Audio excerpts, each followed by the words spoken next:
Bien, buenos días, señores. Hoy comenzamos ya el contenido de la materia de programación 2. No sin antes recordarles que ya en la plataforma ya está el cronograma oficial. También en la plataforma está el programa analítico de la materia.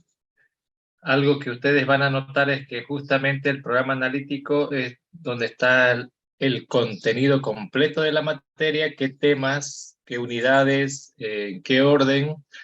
Y el cronograma está sincronizado con el programa analítico. O sea, cada tema del programa analítico está indicando qué día se va a avanzar ese tema. Y además en la plataforma les recuerdo que está también todo lo que yo les voy a mostrar en diapositivas. Esas lecciones también están en la plataforma.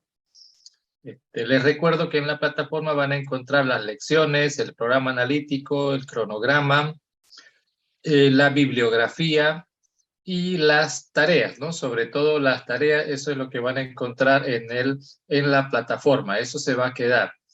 Es cierto que la próxima semana ya estamos pasando clases presenciales, pero en la plataforma va a ser todo el tema de las tareas y las lecciones, todo lo que yo les muestre con diapositivas o que yo haga, lo van a tener ustedes ahí en la plataforma. Lo único que no va a estar en la plataforma es la resolución de ejercicios, ¿no? Esa es la parte práctica.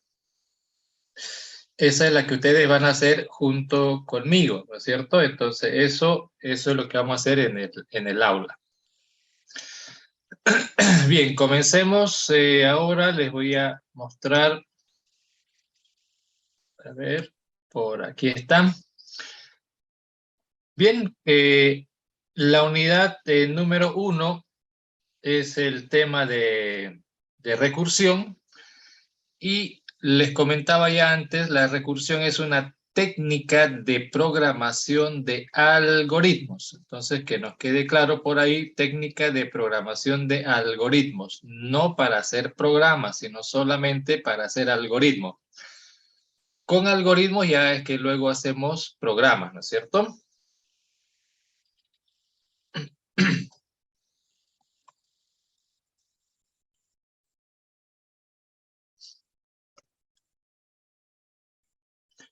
¿Qué es lo que vamos a ver acá? Vamos a recordar, les decía, una de sus tareas de ustedes era repasar el principio de inducción completa. Es una técnica de demostración de teoremas, el PIC, esa era su tarea. Luego nosotros vamos a ver el concepto de lo que es recursión, vamos a ver el procedimiento que se sigue para poder hacer, esta técnica tiene un procedimiento. Algo que nos tiene que quedar claro en el ámbito de la ciencia es que todo lo que tiene que ver con ciencia siempre tiene un procedimiento. No importa si es ingeniería, no importa si es abogado. Todo tiene un procedimiento. Un procedimiento es, todo tiene, nosotros diríamos un algoritmo, ¿no? Por definición, un algoritmo es la secuencia de pasos a seguir para resolver un problema, ¿verdad? Entonces, pero en la vida real todo lo que es profesional tiene un procedimiento, tiene un algoritmo, tiene una secuencia de cosas que hacer para realizar una determinada tarea. Todo tiene una secuencia de cosas. Entonces, los abogados tienen un procedimiento, le llaman procedimiento civil, procedimiento penal. Nosotros también tenemos un procedimiento para cada cosa que vamos a realizar. Entonces, esa es la gran diferencia entre el trabajo profesional contra el trabajo no profesional. El no profesional sugiere haga como pueda, digamos, ¿no? O como decimos comúnmente por acá en Santa Cruz, a la que te criaste, ¿verdad? Algo así. Entonces, el método a la que te criaste también lo llamamos el método de la chichada por acá. Entonces, ese método lo más probable es que lo lleve a hacer algo mal. Lo más probable es que salga mal. Pero si siguen el procedimiento, entonces lo más probable es que la cosa salga bien. Entonces, ese asunto es el que tienen que tomar en cuenta. Para todo hay un procedimiento. Tenemos 3 unidades y vamos a hacer un procedimiento de cómo se hace cada una de estas cosas. Bien, eso es lo que dice justamente ahí, ¿no? Procedimiento para escribir algoritmos recursivos, ¿no? Eso es lo que tienen que recordar y eso es lo que vamos a hacer durante toda la unidad 1. Ahora, ¿cómo vamos a hacer estos ejercicios? Vamos a practicar la técnica con números, con cadenas, con vectores y con matrices. Así es como vamos a proseguir, ¿de acuerdo? Y las lecciones están justamente en base a esto. La lección 1, la lección 2, la 3, la 4, la 5 se refiere justamente a eso. Claro que luego hacemos énfasis en cada uno de los temas.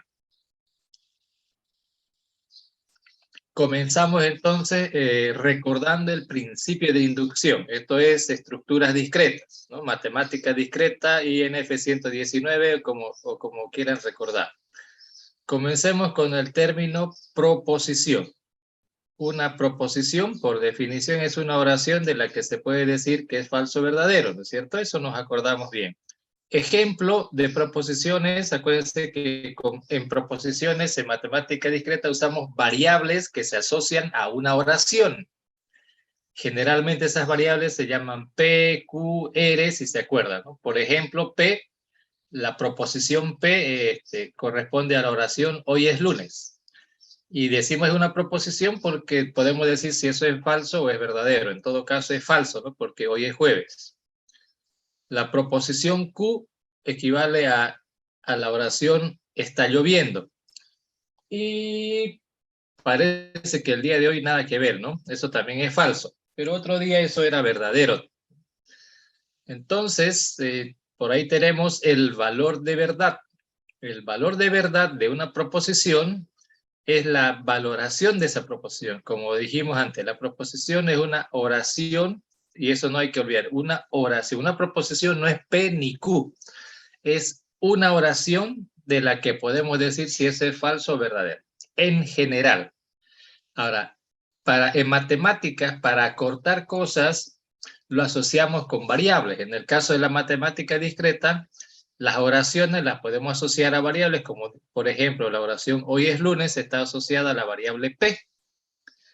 Y de estas oraciones particulares, denominadas proposiciones, si bien está asociado no es asignado, que no es lo mismo, si bien está asociada a una oración, a una proposición, lo que manejamos en programación es el valor de verdad de esa proposición.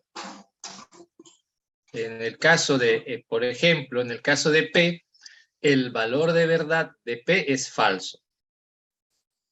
El valor de verdad de Q también es falso, ¿no? En este momento, ¿no? Porque en otro momento eso puede ser verdadero, pero justo ahorita eso es falso.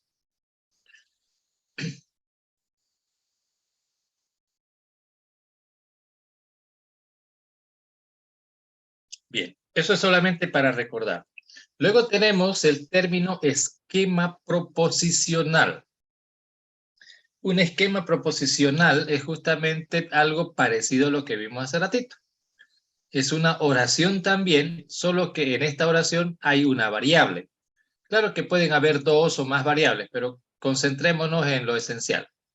Por ahora, un esquema proposicional es una oración en la que hay una variable y esa variable se puede reemplazar por su dominio. ¿Se acuerdan que en matemáticas las variables tienen un dominio igual que en programación? Solo que le llamamos variable, pero al dominio le llamamos tipo de dato, ¿no es cierto? Pero se refiere básicamente a lo mismo. Por lo tanto, cuando reemplazamos esa variable del esquema por un valor del dominio de esa variable, aquí es importante, no puedo reemplazar la variable por cualquier cosa, sino por un valor de su dominio, esa oración se convierte en una proposición. Por ejemplo, y ahí vean ustedes la forma, las proposiciones, asociamos variables proposicionales PQR con oraciones. En esta ocasión, el esquema proposicional se lo describe de esa forma, con variables también, pero con letras mayúsculas. Y entre corchetes, la variable de esa proposición. Por ejemplo, ahí tenemos el esquema P1. En vez de poner PQR, yo le puse P1, P2, P3, P4. En el esquema P1 de X, así es como se dice, ¿no? P1 de X está asociada a la oración 4 es mayor que X. En esa oración hay una variable. Entonces, si analizamos la oración, por sí mismo no es una proposición porque no puedo decir si eso es falso o verdadero. 4 es mayor que X no puede ser ni falso ni verdadero. En todo caso es inconsistente porque un número no puede ser mayor que una letra. ¿No es cierto? Pero en esa oración que hay una variable, ¿no es cierto? Esa variable tiene un dominio asociado. Ahí hay una oración con una variable y esta variable tiene un dominio asociado. Ahora, y lo mismo, en el esquema P2 hay P2 de N, hay otra oración con otra variable. La variable puede estar al final, al comienzo, al medio, donde sea. Y en el esquema 3 hay una oración mucho más larga todavía. La suma de los primeros n números naturales es igual al producto de n por su sucesor dividido entre 2, ¿no? Es mucho más largo. Y en ese caso el dominio pertenece a los naturales, al conjunto de los números naturales. O sea que el dominio puede ser un conjunto finito, pero también podría ser un conjunto infinito, el dominio de la variable proposicional. Aquí se llama variable proposicional, la variable que viene dentro del esquema proposicional.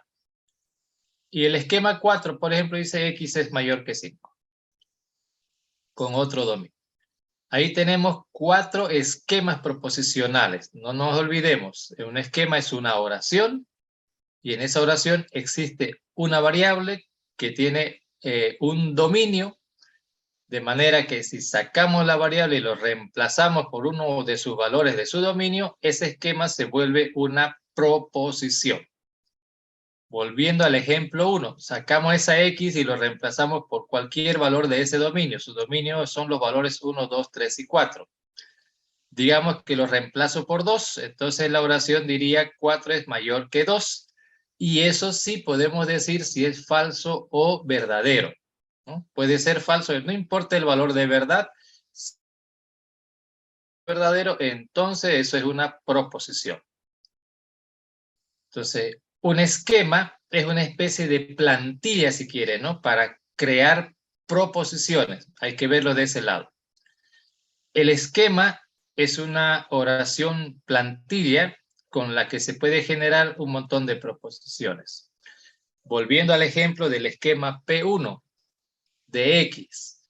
En ese esquema se pueden generar 4 proposiciones. Una sería 4 es mayor que 1.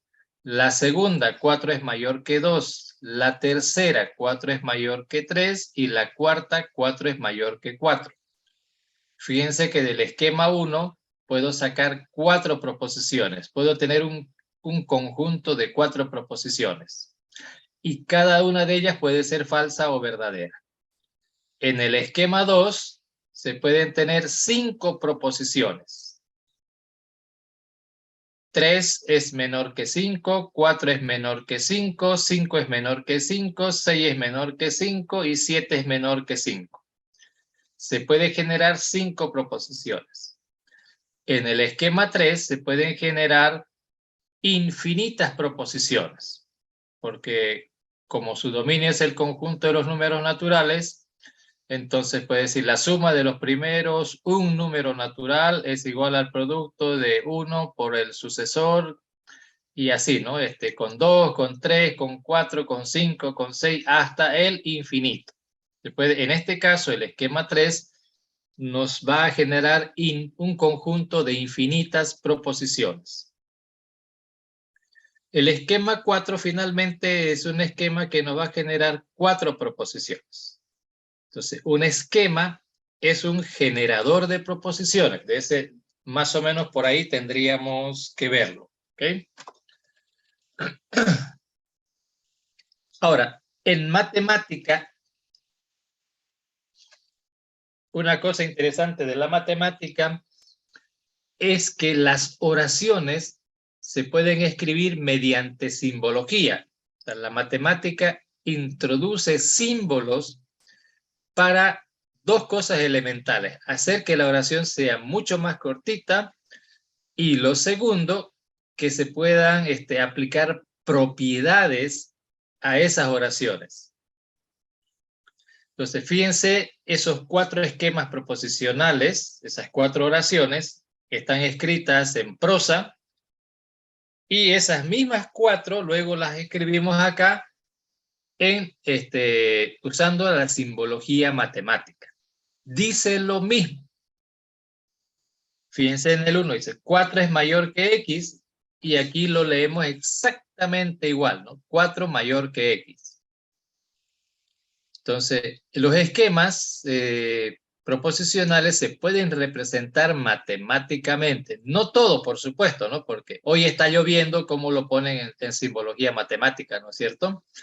No todo. Pero sí hay muchas cosas que los podemos escribir o usando simbología matemática. Y ahí tienen exactamente las mismas 4 oraciones escritas en notación matemática. Particularmente la 3 es la más interesante, miren. Si pueden leer, dice 1 más 2 más 3 y así sucesivamente hasta un número cualquiera n es igual a n. Y aquí es lo que necesito que entiendan, y así deberíamos entender la matemática en general. Es la parte conceptual es la que tienen que entender, no la literal, no la literal.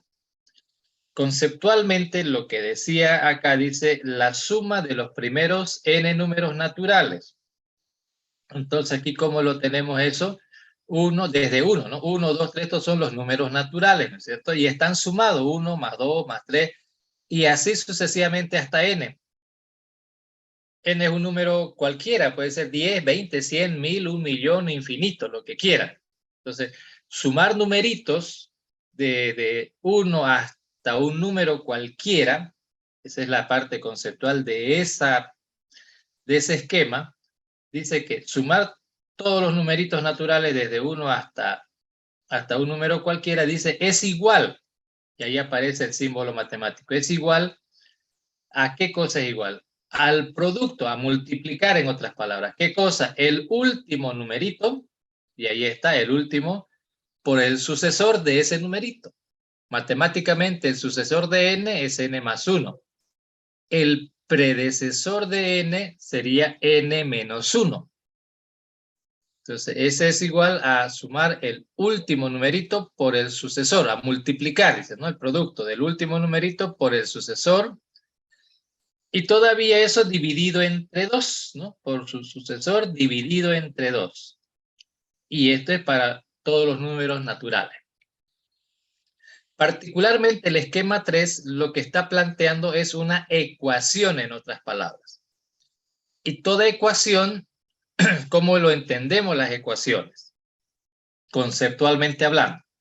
Entonces, una ecuación, que es donde aparece el símbolo de igualdad, nos está diciendo que el resultado que se genere haciendo lo que está al lado izquierdo, que en este caso es sumar, puro sumas, ese mismo resultado se puede obtener haciendo lo que está a la derecha.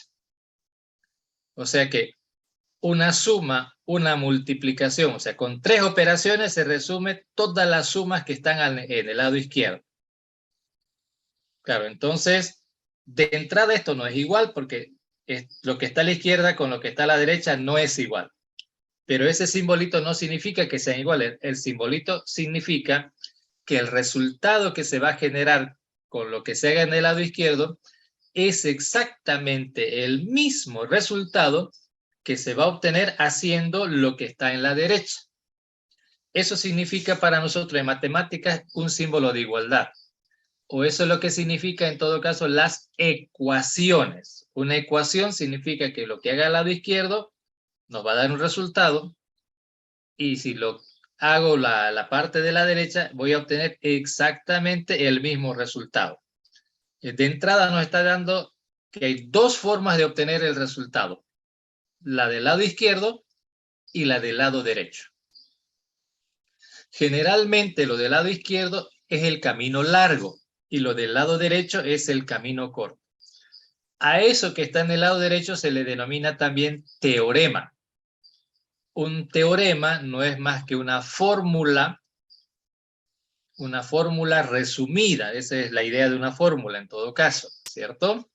Una fórmula para obtener un resultado que de otra manera sería largo de obtener ese resultado. Pero esta fórmula está sujeto a demostración, es decir, no es que yo me invente unas operaciones y ya digo esto es así. De hecho, en realidad sí, digamos, ¿no? Esta vez uno analiza una realidad y dice, pero esto lo podría obtener con esta formulita. En matemática, cuando me invento una fórmula y pruebo que funciona para algunos casos, tiene un nombre eso, ¿no? Y yo tengo que poder comprobar que no solamente es para unos casos, sino que funciona para siempre, para todos los casos, dentro de un conjunto, porque no es también para todo, ¿no? En este caso, esta fórmula de n por n más 1 sobre 2 es para cualquier valor de n que pertenezca a los naturales. O sea, esto no me sirve para números reales, esto no me sirve para quebrados, esto no me sirve para otra cosa que no sea números naturales. Entonces está enmarcado dentro de algo. Una vez que se ha demostrado que sirve para todo ese conjunto, entonces se dice que ya esto se convierte en un teorema. Entonces, un teorema es una fórmula que está demostrado que funciona para todos los casos. Ese es un teorema, ¿cierto? Bien, insisto en esto porque, como les mencioné, la técnica de recursión se va a basar en esta técnica de demostración. PIC es una técnica de demostración de teoremas. Y el teorema mejor planteado aquí es el esquema número 3. Ok, entonces estamos acá. Un esquema es una oración donde hay una variable.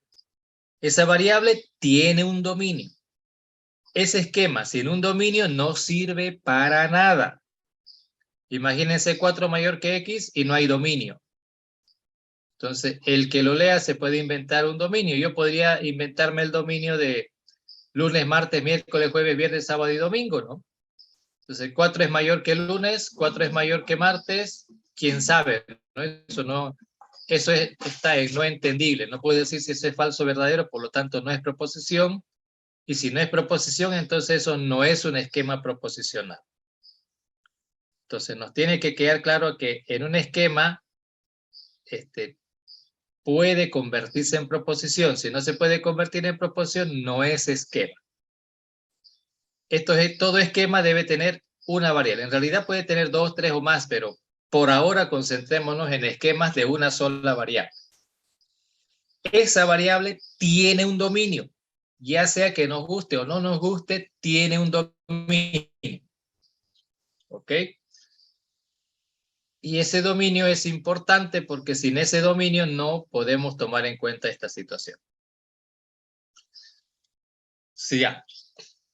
Ahora, una proposición, ya dijimos eso, una solita tiene un valor de verdad. Un esquema proposicional nos genera un conjunto de proposiciones. Vean ahí el ejemplo del esquema 1.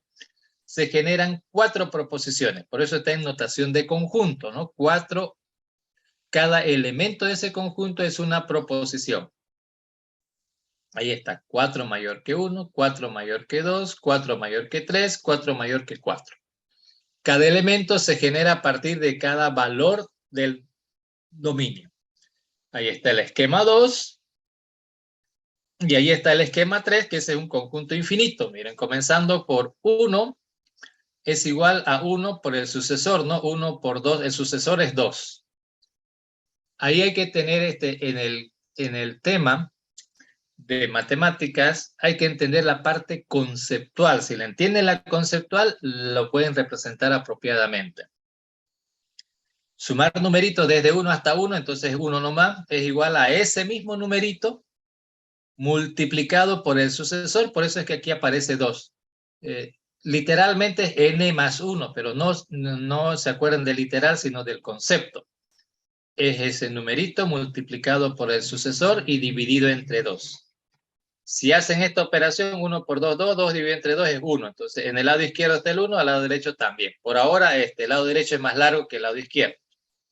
La segunda es 1 más 2.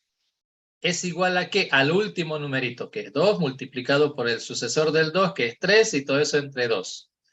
Y 1 más 2 es 3, y justo ahí eso da 3, a la derecha. Y así sucesivamente hasta que 1 más 2 más 3 hasta n es igual al último numerito por el sucesor. Aquí, ¿cómo digo sucesor de n? N más 1, ¿no? Y por eso está entre paréntesis para priorizar la suma sobre la multiplicación.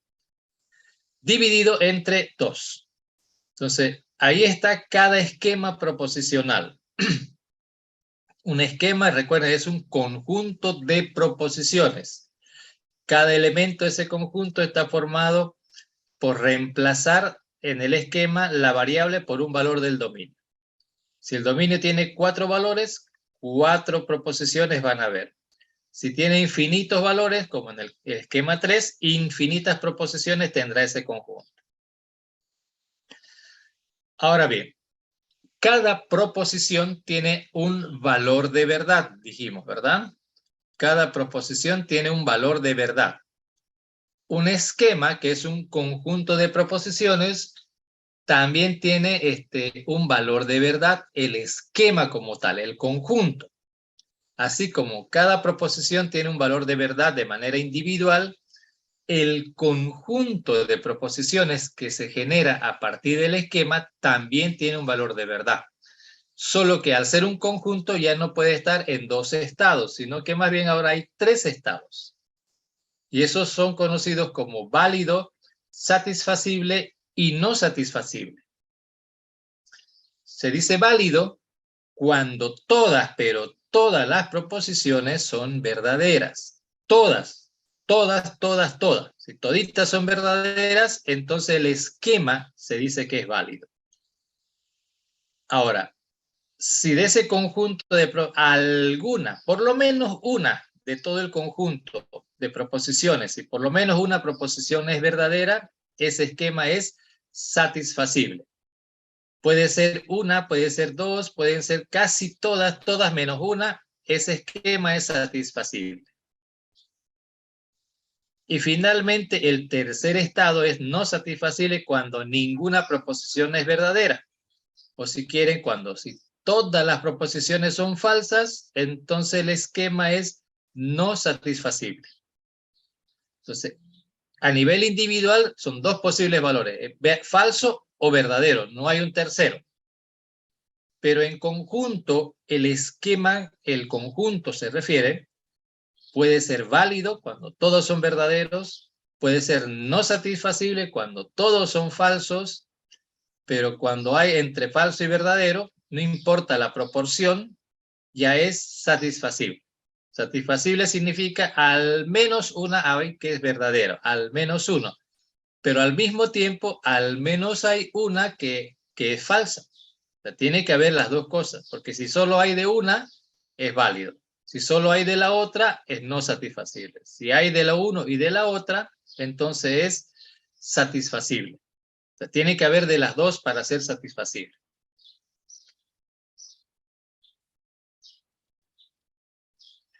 ¿Ok? Ahora, ¿cómo podemos demostrar la validez de un esquema proposicional? ¿Recuerdan? Validez. Es válido si todas son verdaderas. Volviendo acá. ¿Cómo puedo demostrar, no es cierto? Cuando los conjuntos son finitos y pequeños, no está tan difícil demostrar la validez del esquema. Si miramos en el esquema 1, La primera es verdadera, la segunda es verdadera, la tercera es verdadera, pero la cuarta es falsa. 4 no es verdad que sea mayor que 4. Entonces, todas son verdaderas excepto una, la última. La última es falsa. Entonces, ese esquema, en conclusión, es satisfacible. Hay verdaderas y hay falsas. En realidad, todas son verdaderas excepto una que es falsa. El esquema es satisfacible. Vamos a ver el esquema 2. A ver, me ayudan ustedes. El esquema 2, en base a lo que dijimos, ¿será que es válido? ¿Será satisfacible o será no satisfacible? ¿Qué dicen ustedes? Sí, sí, es satisfacible. Ok. Lo que sí queda claro es una de esas tres. No puede ser dos de las tres, no puede ser las tres al mismo tiempo. Es una de las tres. ¿Me entienden? Igual que una proposición, o es falso o es verdadero, pero no puede ser falso y verdadero al mismo tiempo. Por lo menos no en computación binaria. En computación cuántica esa es otra historia, ¿no? Ahí sí hay otra situación, pero por ahora estamos en esto. El esquema número 4. ¿Qué me dicen del 4? Pueden responder por el chat. También, no hay problema. ¿Qué dicen del esquema 4? ¿Será cuál de las tres cosas es? ¿Válido, satisfacible o no satisfacible? No satisfacible. No No satisfacible. satisfacible.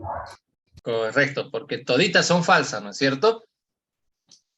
Bien, demostrar la validez de un esquema es fácil cuando el esquema es pequeño, y eso se da por el dominio. Si el dominio es pequeño, es finito, pero no solamente finito, puede ser finito con 200 proposiciones. Y con 200, pues hay que mirar una por una. Imagínense 200 proposiciones como en el esquema 1. Toditas verdaderas y llegamos a la última y justo la última, la número 200, esa no. Y solo por eso ya el esquema es satisfacible, ya no es válido. Bien, en esquemas proposicionales, si se han dado cuenta, sobre todo con el esquema 3, se utilizan para teoremas. Se utilizan para teoremas. Es decir, al lado izquierdo hay una forma de hacer un cálculo y a la derecha está la forma resumida de hacer el mismo cálculo.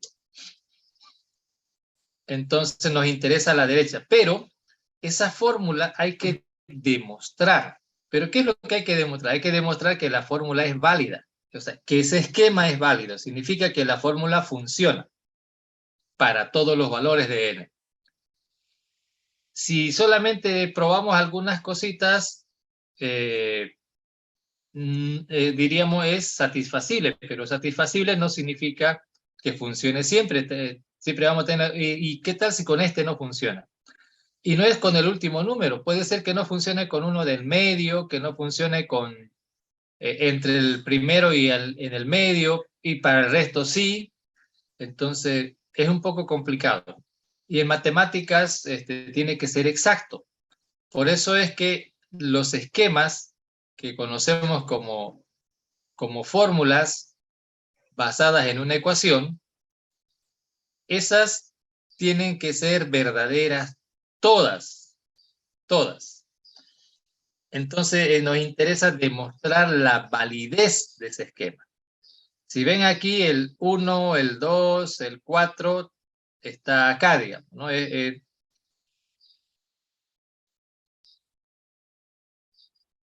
Ahí está satisfacible, el esquema 2 satisfacible, el esquema 4 está mal eso, ¿no? Porque 2 mayor que 5, eso es falso. Ahí está, dice válido, pero en realidad el esquema 4 es no satisfacible, ¿no? Vamos a arreglar aquí sobre el camino. El esquema 4 es no satisfacible. Y por todas las oraciones, ¿no? Todas son falsas. Bien, pero tenemos un problema con el 3. ¿Cómo puedo decir que es válido el 3 cuando es infinito? tendría que probar, la primera proposición era verdadera, la segunda también, la tercera, y podemos ir probando, pero no vamos a acabar nunca. Entonces tiene que haber otra forma, ¿no es cierto?, de probar la validez o de demostrar la validez de un esquema. Y en este caso hay varias formas de demostrar la validez. Hay varios métodos. Ustedes en estructuras discretas han estudiado varios métodos de demostración de teoremas. Uno de esos tantos teoremas es uno de esos métodos, no teorema, uno de esos métodos se llama el principio de inducción. Entonces, ¿qué nos dice el principio de inducción? Recuerda, ese es uno de varios métodos, no es el único. Ese es uno. Dice, sea PDN un esquema proposicional, o sea, nos está aclarando que esa es la forma de representar un esquema, igual que la forma de representar una proposición era una letrita, ¿no? P. Sea P una proposición, ¿no? P representa toda una oración, acuérdense. En este caso, PDN, porque en ese esquema que es una oración hay una variable. Entonces, volviendo, sea PDN un esquema proposicional sobre los naturales. Quiere decir que PIC no funciona sobre cualquier conjunto, sino sobre los naturales. ¿Pero qué cosa está en los naturales? La variable de recursión, la variable de inducción se llama acá. Esa es la que está sobre los naturales. Ahora, dice, se puede demostrar que PDN es válido. Esto sirve para la demostración de validez de un esquema si logramos probar dos cositas. ¿Se acuerdan? En el finito había que probar que cada una era verdadera. Ahora dice, con un esquema infinito, usted si su vida no le alcanza para demostrar la validez, porque tiene que probar una por una, y como obviamente infinito es eso, infinito. Bien, se puede demostrar que es válido si logramos probar dos cositas nada más, dice, dos. Que P de 1 es verdadero. Ahora, esto también, todo hay que tratar de entender en matemáticas conceptualmente, no literalmente. O sea, no tienen que aprenderse las cosas de memoria, eso no sirve. El concepto es lo que hay que aprender. ¿Qué significa que P de 1 es verdadero? Hay que probar, acuérdense que un esquema era un conjunto de proposiciones, ¿no es cierto? Probar que P de 1 es verdadero, es decir, agarre la primer proposición de ese conjunto, agarre la primerita, eso es el 1, la primer proposición. Saque la primera y vea si eso es falso o verdadero. Si es verdadero, entonces estamos yendo por buen camino, porque hay que probar dos cositas, dicen, no hay que hacer un montón, hay que hacer dos. Saca la primera proposición, no cualquiera, la primera, específicamente la primera. Eso significa ese 1 ahí. Saque la primera proposición. Si es verdadero, siga adelante. Si es falso, olvídese, ya se acabó todo. ¿Se acuerdan? Válido significa que todas son verdaderas. Si agarró la primera y esa era falsa, ¿para qué va a seguir? Ya sabe que no va a ser válido. ¿Podrá ser satisfacible? Ya no importa. Aquí nos interesa la validez de un esquema. Entonces, saque la primera, vea si es falsa, verdadera. Si es falsa, se acabó todo. Y si es verdadero, vamos al paso número 2. Aquí dice, suponiendo que P de n-1. Aquí hay que entender esto también conceptualmente. ¿Qué significa que P de n-1? Y dice suponiendo, hipótesis. Hay un conjunto, ¿no es cierto?, de n proposiciones. De ese conjunto de n proposiciones, saque una. Saque una proposición. Eso significa P de n-1. De ese conjunto de n proposiciones, saque una proposición. Ahora, imagínese que ese esquema, ¿se acuerda? Ese esquema es el conjunto, saco uno, sigue habiendo un conjunto. Ahora dice, suponga que ese esquema es válido. Suponga. Imagínese, quiere decir, ¿no? Por un instante. No está aseverando nada, simplemente, bueno, digo, esto está bien, pero me falta todavía. Voy a suponer que eso está correcto.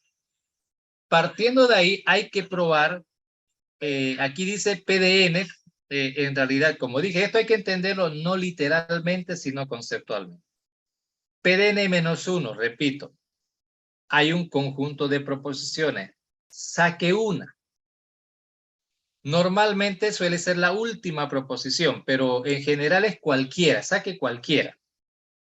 Menos la primera porque al comienzo sacó la primera, ¿no es cierto? Entonces saque una cualquiera que no sea la primera. Puede ser la segunda, la tercera, cualquiera. Imagínese que lo que quedó en esa bolsa, eso es válido. Piense por un instante que es válido. Ahora, hay que probar que ese conjunto más esa otra proposición que sacó también es verdadera. Si logra probar eso, o sea, si probó que la primera era verdadera, suponiendo que el resto es verdadero, y prueba que el último también es verdadero, entonces ha demostrado como conclusión que todas son verdaderas.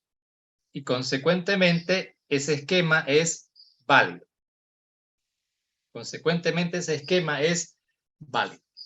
Insisto harto en esto porque les repito, este mecanismo de demostración, exactamente este que estamos viendo ahorita en la pantalla, ese es el que vamos a aplicar para escribir algoritmos recursivos. Este es el procedimiento en todo caso.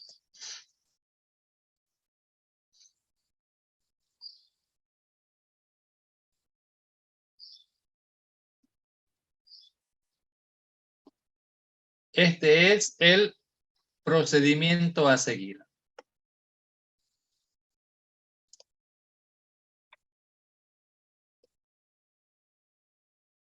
Seguramente lo tienen de otra forma, ¿no? En su materia, pero bueno, aquí lo estoy haciendo así. Cuando digo de otra manera, en realidad en matemáticas lo tienen ustedes como que suponga que PDN es verdadero y hay que probar PDN más 1. Así lo tienen exactamente en la materia que hicieron con Braulio, ¿verdad? Pero al final es lo mismo. Conceptualmente llegamos al mismo resultado. El concepto era que de un conjunto de n hay que probar que también es verdadero para uno más todavía, ¿no? Partiendo de n infinito. Pero para que sea aplicable en programación, sigue siendo lo mismo. Llegamos hasta un punto y el siguiente, ¿no? El siguiente es el que hay que probar. Da igual. Si llego hasta n-1, el siguiente es n. Conceptualmente es lo mismo. Literalmente no está escrito aquí igualito que como lo han visto ustedes en matemática discreta. Literalmente no es igualito, pero conceptualmente es lo mismo. ¿Ok?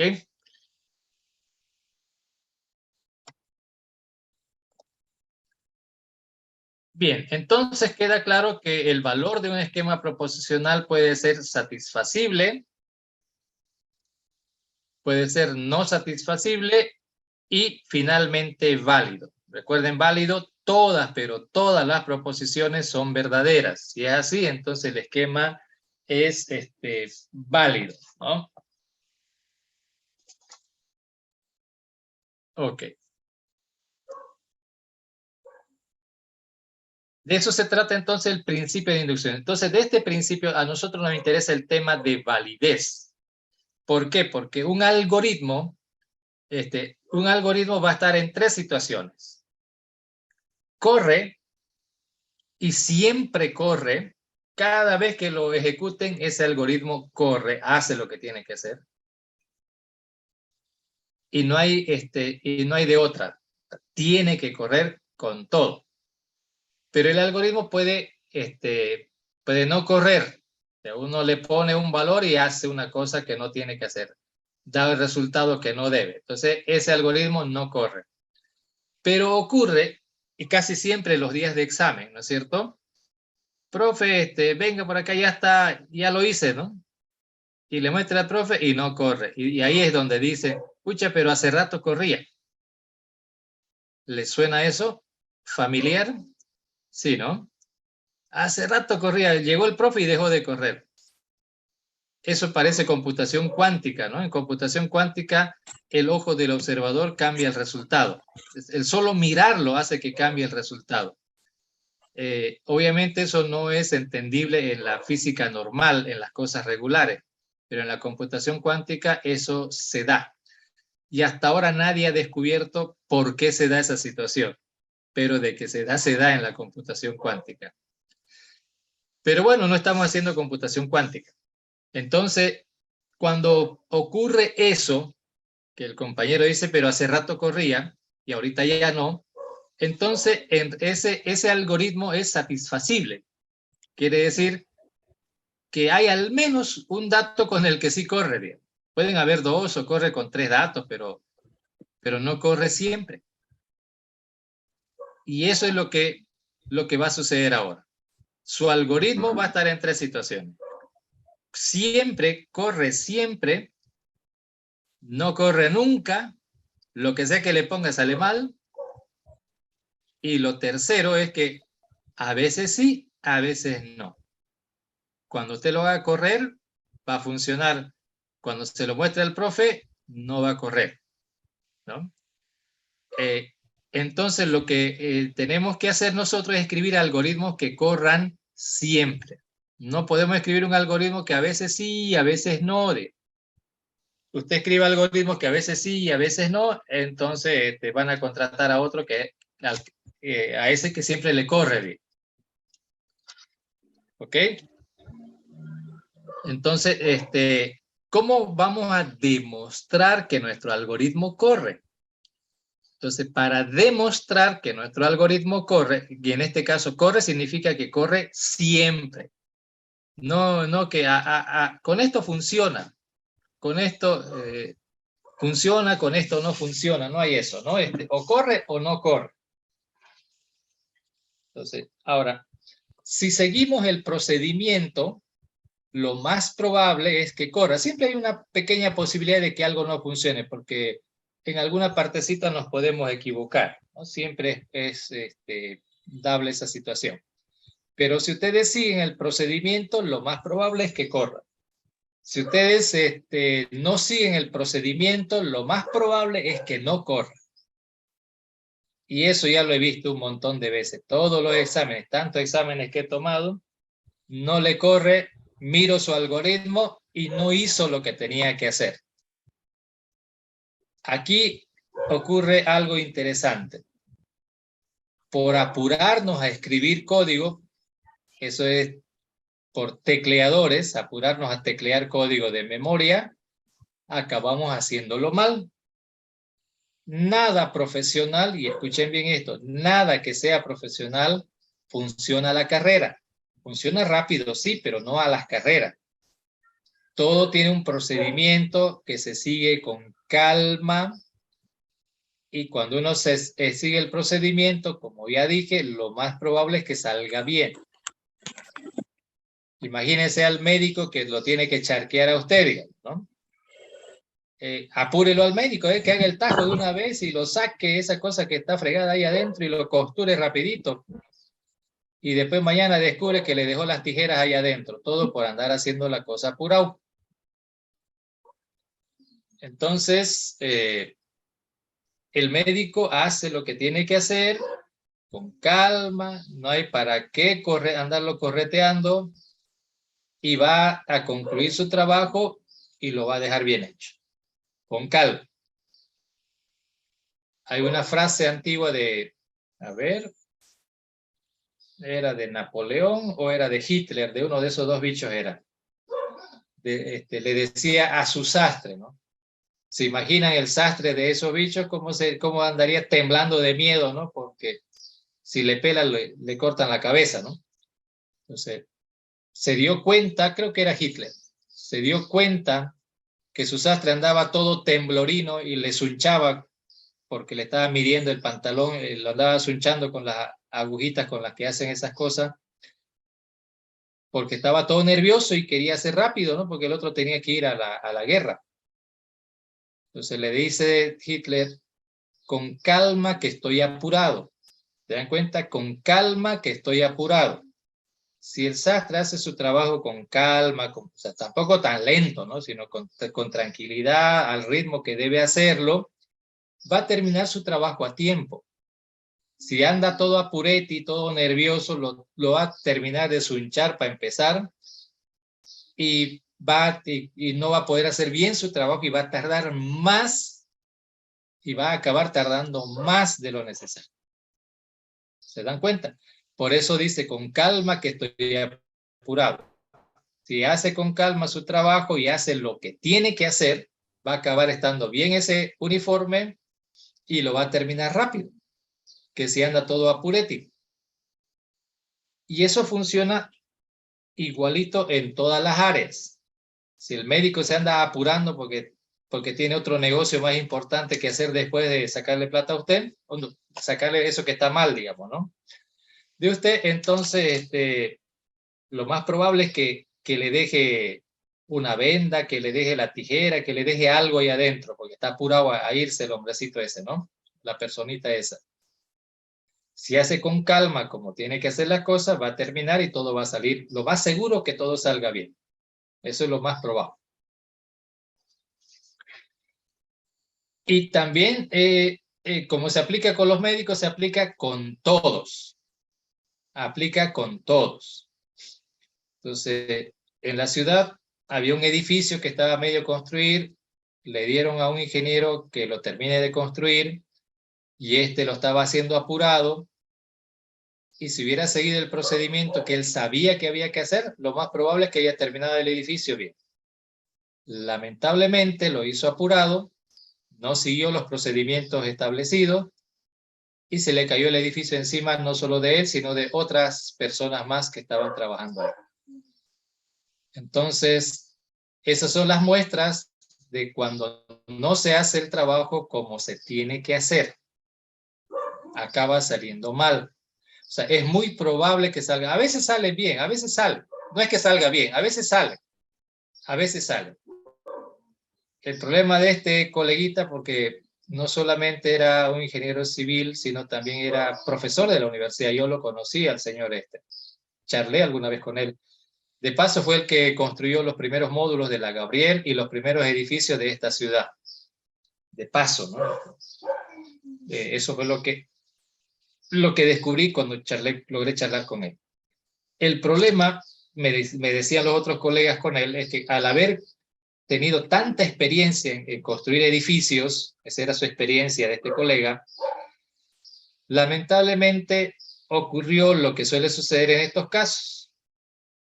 Se saltó el procedimiento y pasó lo que pasó. Lo he visto pasar demasiadas veces también en la carrera. Al final tienen que hacer un proyecto de grado, pero quieren hacerlo todo a la apurada, se ponen a teclear el código. Y no, hay toda una parte que hay que hacer análisis, hay que diseñar. Parece moroso, pero cuando analizan, diseñan y de último se sientan a programar, acaban rápido. Un semestre es suficiente para hacer un proyecto de grado. Pero no, el compañero se cree capo, experto en tecleadera y se pone a teclear. Teclea. Acá, terminó el semestre y no llegó más que hasta la mitad. ¿Por qué no terminó? Porque esa tecleadera se da cuenta más adelante que no sirve y hay que borrar y hay que hacer de nuevo. No sirve, hay que borrar, hacer de nuevo. No sirve, hay que borrar, hay que hacer de nuevo. Y al final pasa un año y no termina y acaba pensando, pucha, mejor hubiera hecho un seminario de grado. Entonces, esos son los compañeros que le dicen, hay que hacer seminario de grado porque se tarda harto haciendo un proyecto. Justamente eso. Y si usted le pregunta a ese compañero, ¿usted siguió el procedimiento para hacer un proyecto de grado? ¿Hizo el paso 1, el paso 2, el paso 3, como está escrito por ahí? Le va a decir, no. Para mí el paso 1 era teclear, el 2 teclear, el 3 teclear, el 4 teclear, y el último paso, el enésimo paso era escribir. Por eso le salió mal, pues, compañero. Menos mal que no estaba haciendo un edificio porque se le hubiera caído encima. Se le hubiera caído encima el edificio. O si el edificio tenía que entregarse en 6 meses y lo está entregando en 1 año y medio, mal negocio. Es un año de sueldos que está pagando, porque el material no va a entrar ni más ni menos, simplemente en sueldos de gente que va a pagar de más. Y ese edificio va a estar costando más caro. Va a ser como edificio para entidad pública, ¿no? Así caro. Entonces, esas recomendaciones. Hay un procedimiento para demostrar que el algoritmo sirve, y no que a veces sí y a veces no, no, que sirve siempre. Y ese es el que vamos a aprender justo en este momento. Está basado en el principio de inducción completa, por eso se los he repasado, ¿no? Porque es como seguir ese principio de inducción. Ahorita voy a abrir la lección número 2.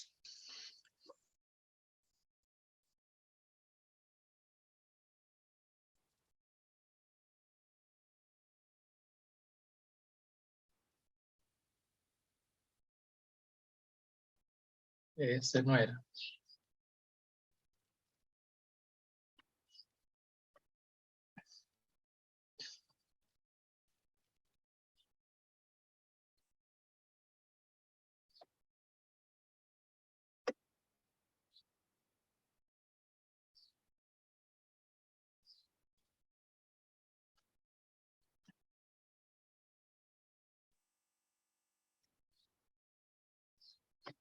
Este es. Ahora sí. Recursión. Recuerden, es una técnica para escribir algoritmos basado en el principio de inducción completa. Usamos un fundamento matemático como base para escribir algoritmos. Si sirve para demostrar teoremas, también sirve para escribir algoritmos y consecuentemente estamos demostrando, mientras lo escribimos, estamos demostrando que este algoritmo sirve siempre. Concepto. Se dice que un proceso, recuerden que esto es para hacer algoritmos, ¿no es cierto? Y un algoritmo se expresa en un proceso. Entonces, se dice que un proceso es recursivo si entre las instrucciones que tiene ese proceso hay una que es una llamada a ese mismo proceso. Ahí está el ejemplo. Dice void recursivo, ¿verdad? Este es un proceso recursivo porque tiene 3 instrucciones, pero una de esas es llamar al mismo proceso. Ustedes ya saben que en un proceso podemos llamar a otros. De hecho, este proceso está llamando, lo primero que hace es llamar a un proceso llamado showMessage. Eso es lo primero que hace. Llama a un proceso llamado showMessage y le envía el texto hola. Luego llama a otro proceso llamado recursivo, que en realidad no es otro proceso, sino es este mismo. O sea que, así como puedo llamar a cualquier proceso, también puedo llamar a el mismo proceso que estoy haciendo. Entonces, cuando ocurre esto, se está haciendo una especie de ciclo, porque vean ustedes, cuando entra a recursivo, va a mostrar un mensaje en la pantalla de hola. Cuando le dé OK en ese mensaje, ¿qué hace esto? Vuelve a llamar de nuevo. Miren ustedes, hagan seguimiento a esto. Vuelve a entrar de nuevo. A ver, esperemos un rato. Tan, tan, y tan. Entra por acá, ¿no es cierto? Muestra el mensaje y aquí se genera el ciclo. Aquí es donde da las vueltas, ¿no? Va a dar vuelta por aquí y otra vez y otra vez y otra vez. Se genera un ciclo. Va a entrar de nuevo y de nuevo. Ahora, si le hacen un seguimiento a este algoritmo, es infinito. Se va a colgar porque no va a terminar nunca. Como ven, muestra el mensaje de hola y vuelve a entrar de nuevo al proceso, que muestra hola, vuelve a entrar al proceso, que muestra hola, y así hasta el infinito y más allá. Este algoritmo jamás va a mostrar el mensaje chau, y por lo tanto nunca va a llegar al final del proceso.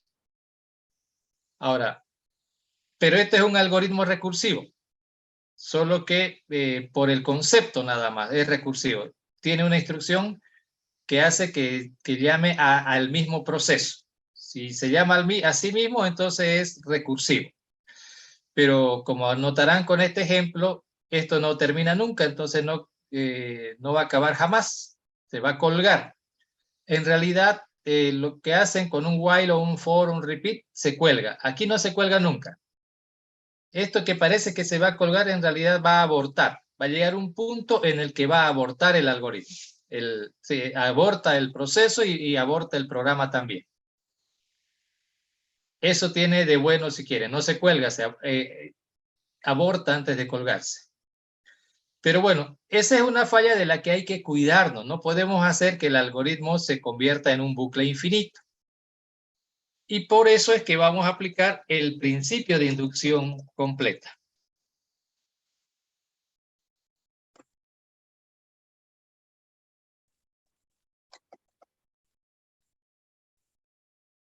Y por eso es que hay otro concepto que es el proceso recursivo bien definido. El otro era un proceso recursivo mal definido. Se dice que un proceso recursivo está bien definido si cumple básicamente dos cositas, algo llamado caso base y algo llamado caso general. El caso base dice de que existe al menos en el algoritmo, en el proceso, hay al menos una situación en la que la llamada recursiva no se hace. Eso no lo cumple este algoritmo. ¿Hay un caso en el que no se haga la llamada recursiva? No, siempre se hace. Así como está, siempre se ejecuta. O sea que este no tiene caso base. ¿Me están escuchando, no? Este algoritmo se cuelga porque no tiene caso base. Digo, me están escuchando porque ese es el primer error en el examen. Como dije, ¿no?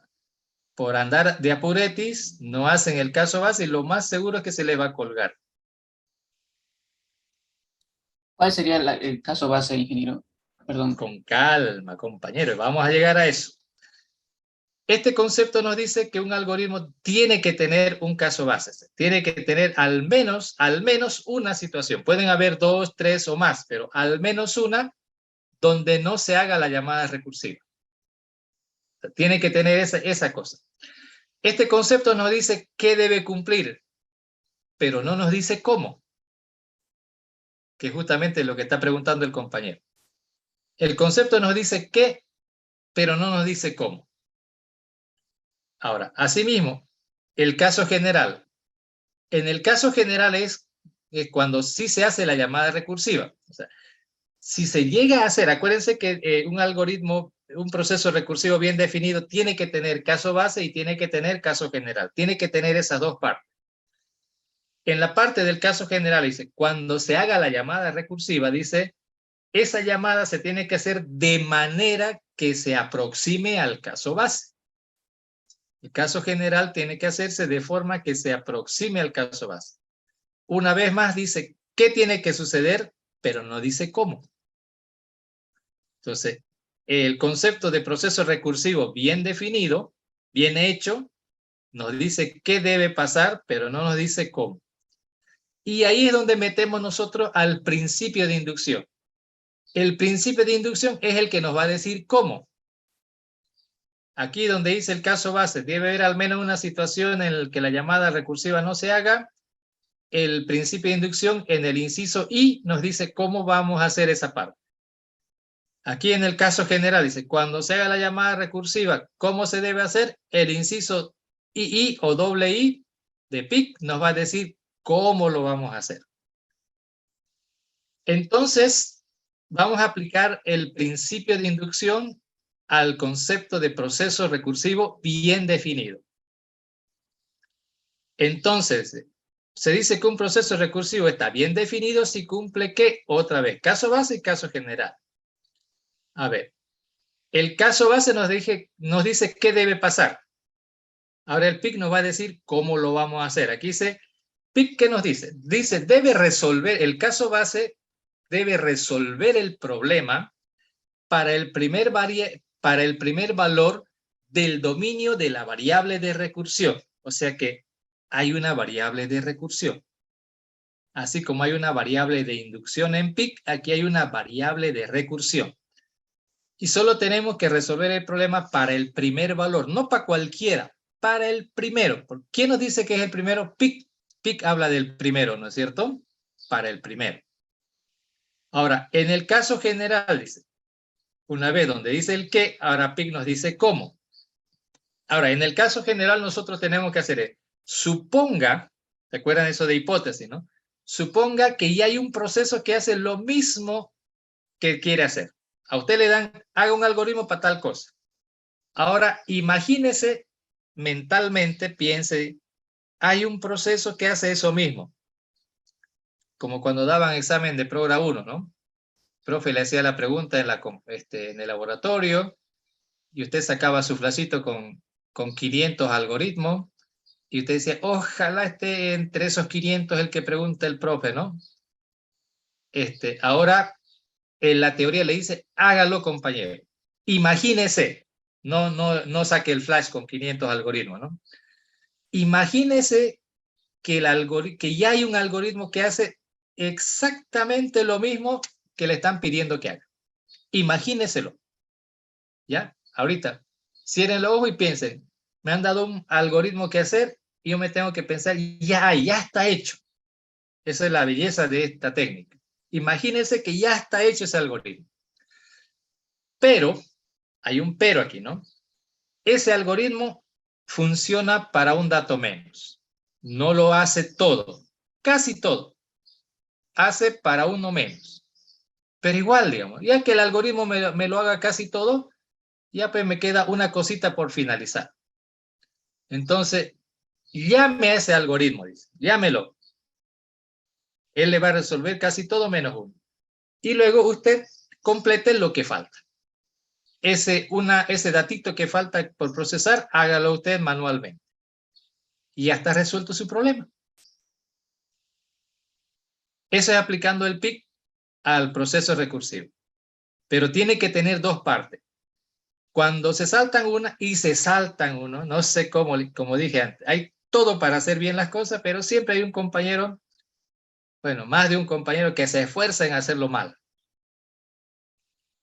Igual, ¿no? Se ha sabido de dentistas que por no seguir el procedimiento se le murió y todo. Después dice uno, ¿cómo puede ser que por una sacada de muela se muera la gente? Y se muere. Y los parientes lo demandan al médico. Ya les he dicho, no sigan el procedimiento, alguien puede morir con eso. Le ha pasado en este pueblo a un colega, muy buena gente, se le cayó el edificio encima. Ha pasado con hartos dentistas, ojalá hubiera sido uno. En construcción he sabido solo de un caso en toda mi vida, pero de dentista hartos he escuchado. Hace 2 años fue la última vez que escuché que la doñita se murió. Y vean ustedes la historia de la doñita. Ella había ido a una posta sanitaria que da el servicio de dentista y le dijeron que no le podían hacer, que tenían que hacer varias... le contaron el procedimiento que tenían que seguir, pero a la doñita le dolía. Se fue a otro, le dijo lo mismo. Se fue a otro dentista, le dijo lo mismo, pero ella estaba apurada. Hasta que pilló uno que le dio el gusto, no siguió el procedimiento y la doñita se murió. Y la doñita se murió. Como dije, hay un procedimiento, lo seguimos y lo más seguro es que salga bien. Y si por si acaso sale mal, hay que ver de quién es la culpa. En este caso, una parte de la culpa era del médico, porque él tenía que seguir el procedimiento y no lo siguió. La otra parte era de la doñita que estaba apurada. Ella era diabética, por un lado, significa que su herida no iba a sanar rápido, iba a sangrar harto, y por otro lado, la doñita no le dijo al médico que tenía, ¿cómo le llaman? Alergia, y eso también para ustedes. Algunos de nosotros tenemos alergia. Por eso es que el médico siempre pregunta antes de inyectarnos lidocaína y todas esas caínas por ahí. O incluso para inyectarle algunos antibióticos. Si usted es alérgico y le inyectan, es muy probable que se vaya a morir, ¿no? No es que se va a enfermar, se va a morir. Eso le pasó a la doñita esta, se murió porque era alérgica y no le dijo al médico. Ahora el médico, aunque el paciente puede que nunca haya ido antes, entonces no sabe. Uno no sabe. Estoy seguro que muchos de ustedes no saben si son alérgicos a un tipo de caínas o alérgico de repente a algún antibiótico. No lo saben porque nunca les ha tocado que le den. Por eso hay un procedimiento. El médico, cuando no sabe, tiene que pincharle en el brazo una gotita o menos y esperar unos 5 minutos para ver si hay alguna reacción. Si hay, entonces le va a decir, él va a tener que buscar otra forma de hacer la cosa. ¿Me entiende? Ese es el procedimiento. Pero cuando uno es apurete, nah, casi nadie le pasa esas cosas. Y justo le pasó que la doñita sí era alérgica. Y ya no le dio tiempo de... Y peor todavía, como estaba tan apurete, la despachó, no esperó a veces el procedimiento dice tiene que esperar después de la operación un ratito para ver si hay alguna reacción y poder atenderlo a tiempo. No, la doñita estaba apurada de irse a su casa. En su casa fue y se murió. Y ahí ya no había tiempo. Entonces, en la vida real, todo lo profesional tiene un procedimiento a seguir. Lo seguimos, lo más seguro es que salga bien. Parece largo, a veces parece, no, pucha, son tantas cosas, pero les diré, en la realidad no es tan largo. Cuando les toque hacer su proyecto de grado, si ustedes siguen el procedimiento, en un semestre lo van a terminar. Dedíquense a teclear código, en 2 años no lo van a terminar, se los aseguro.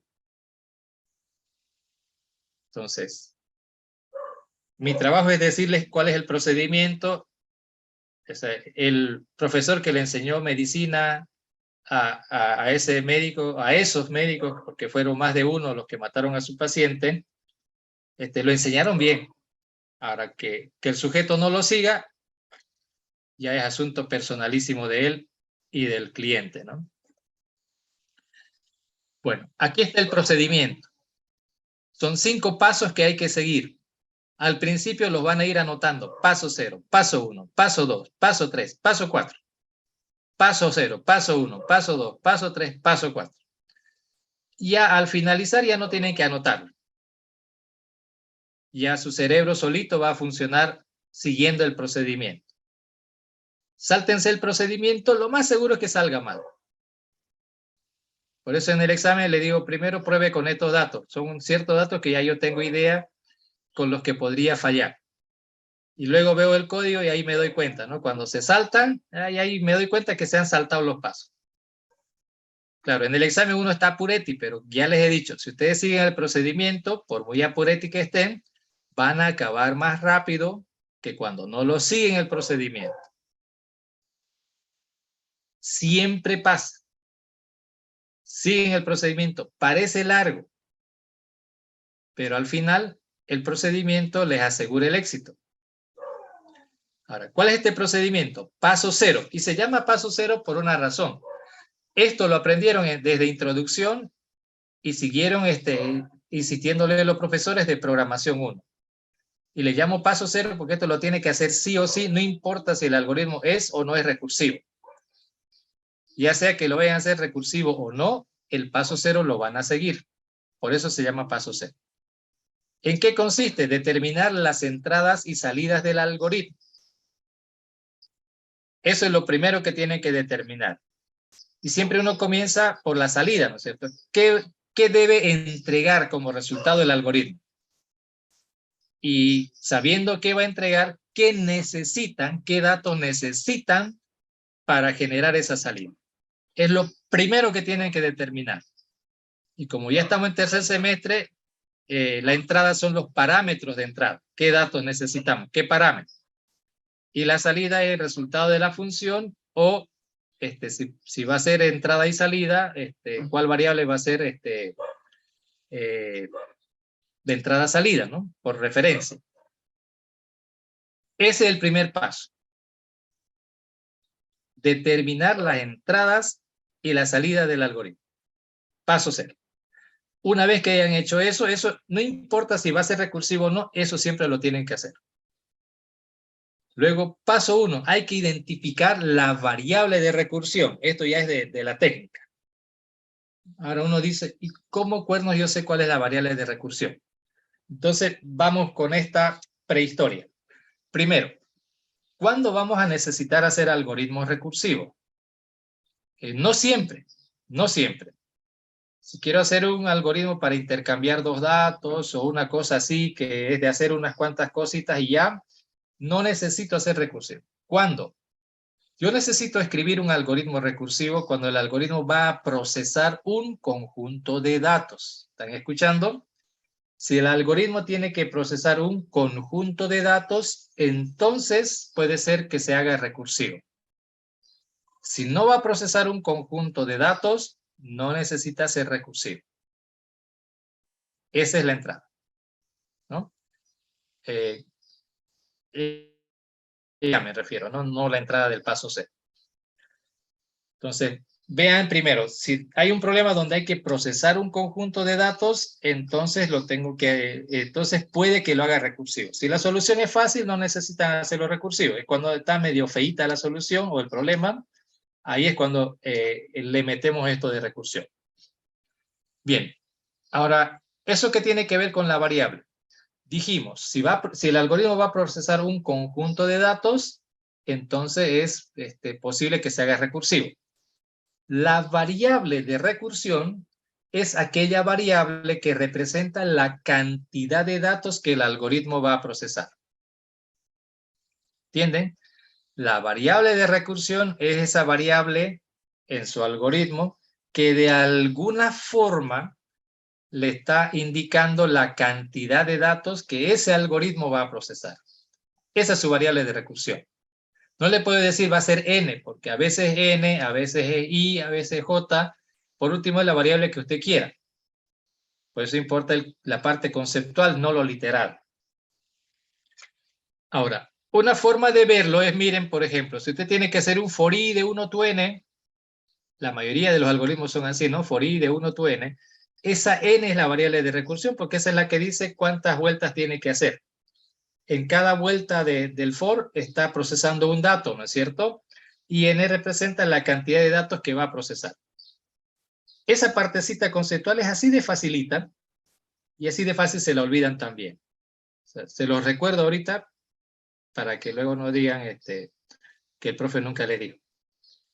Ahora, esa condenada variablecita que es conceptual, a veces viene en el parámetro y a veces no. No siempre viene en el parámetro. Por eso digo ahí explícito e implícito. Explícito quiere decir que está ahí en el parámetro. Exactamente ahí en el parámetro. Otras veces, a partir de los datos del parámetro, uno puede calcular esa variable. O sea, es una variable que va a tener un valor, pero previo a hacer un cálculo, pero de todas maneras están los parámetros de entrada. Entonces va a venir explícito y va a venir implícito, de una de las dos maneras. Cuando viene explícito es más fácil, ¿no? Por supuesto. Cuando viene implícito hay que pensar un poquito más nada más. Pero nuestro primer trabajo, por eso es paso 1, hay que identificar cuál es la variable de recursión. El siguiente paso, una vez que se sabe cuál es la variable de recursión, el siguiente paso es determinar el dominio de esa variable. ¿Se acuerdan que el dominio era importante, no es cierto? Es parte de PIC el dominio. Entonces hay que determinar el dominio de esa variable. Y la forma de determinarlo es, aquí está una formulita que yo planteo. Dice, el dominio, digamos que n es la variable de recursión, entonces el dominio de n se calcula como la intersección de dos dominios. El dominio de esa misma variable por el tipo de dato. Todas las variables de programación están asociadas a un tipo de dato, ¿no es cierto? Bien. Entonces, el dominio viene por el tipo de dato en intersección con el dominio de la misma variable en el contexto del problema. Haciendo la intersección, el resultado de eso me va a dar el dominio de la variable que yo tengo que usar. El dominio de la variable es la intersección del dominio por el tipo de dato con el dominio de esa misma variable en el contexto del problema. Paso 2. Una vez determinado el dominio de la variable de recursión, vámonos al paso 3, y ahí hay que escribir el caso base. ¿Se acuerdan? En el caso base hay que resolver el problema ¿para quién? Para el primer valor del dominio de la variable de recursión. O sea que, por eso el paso 2, yo tengo que calcular el dominio de ese dominio. Para su tranquilidad, no nos interesa el dominio entero. Nos interesa del dominio, los primeros valores nos interesan. El primer, el segundo, el tercero, hasta ahí nos interesa. El resto ya no nos interesa. Lo que pasa es que en la parte derecha del dominio, ahí es donde se pone un poquito raro, un poquito complejo, pero para su tranquilidad, esa parte no nos interesa. Nos interesa el inicio del dominio de la variable de recursión. Particularmente el primero, porque no es con cualquier valor, es con el primero, no es con el segundo, no es con el tercero, no es con el que se me ocurra, es con el primero. Lo vamos a resaltar esto, primero, ¿no? Y ya les adelanto, la mayor parte de las veces cuando usted dice que le corre y viene el profe y no corre, ahí está el problema. Se saltaron el caso base. En vez de hacer con el primero, hicieron con el segundo, con el tercero, se lo saltaron al primero. Y el profe trae justo el ejemplo que tiene que ver donde tiene que ver el primero. Y por eso ya no corre. Y por eso no corre. Terminado de resolver el problema para el primer caso, o sea, hay que escribir el algoritmo concreto, solo para ese valor. Eso es lo que hay que hacer en ese punto. Resolver el problema, escribir el código que resuelva solo para cuando el conjunto de datos tenga un solo dato nada más. Solo para ese caso. Luego vamos al caso general. Aquí es donde suponemos y hay un proceso que lo hace todo menos uno. En este caso dice, debemos suponer que hace todo menos el último. Quiere decir, procesa. ¿Recuerdan? Vamos a trabajar con algoritmos que procesan n datos, ¿verdad? Un conjunto de n datos. Entonces vamos a suponer que el algoritmo procesa todos los datos menos el último. Ese conjunto de datos hay un primero, segundo y hay un último dato. En programación no hay infinito. Todo es finito. La cantidad de datos es finita. Puede ser 2 millones, pero sigue siendo finito. Entonces, en el caso general, vamos a suponer que ya hay un proceso que lo va a procesar todo menos el último dato. En realidad es menos uno cualquiera. Las recomendaciones pueden ser menos el último o menos el primero. Uno de los dos. Menos. Entonces, vamos a llamar a ese proceso que se supone que lo procesa todo excepto uno, y luego nosotros tenemos que encargarnos de procesar el dato que falta, ya sea el último o ya sea el primero. Casi siempre es el último, pero a veces se puede también con el primero. Y bueno, y esos son los 5 pasos que hay que seguir. Para tener un poquito más claro, vamos a ver un ejemplo. El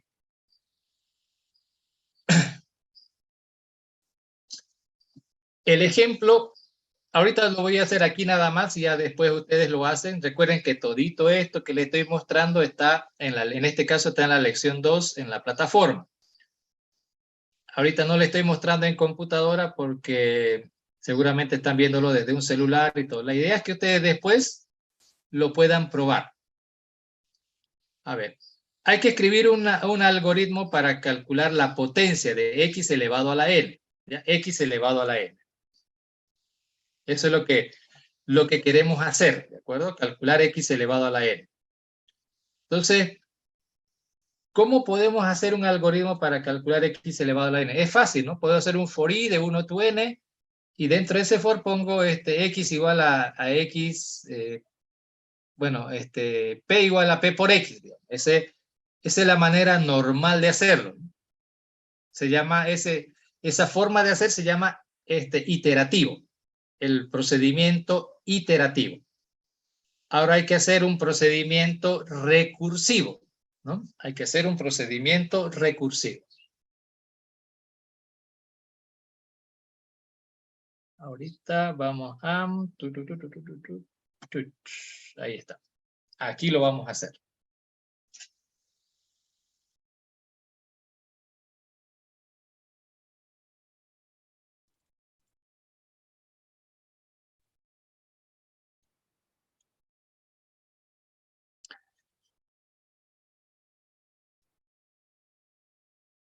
¿Se acuerdan? Hay que hacer un algoritmo ¿para qué? Para calcular x elevado a la n, dijimos, ¿no es cierto? Por ejemplo, x, ¿no?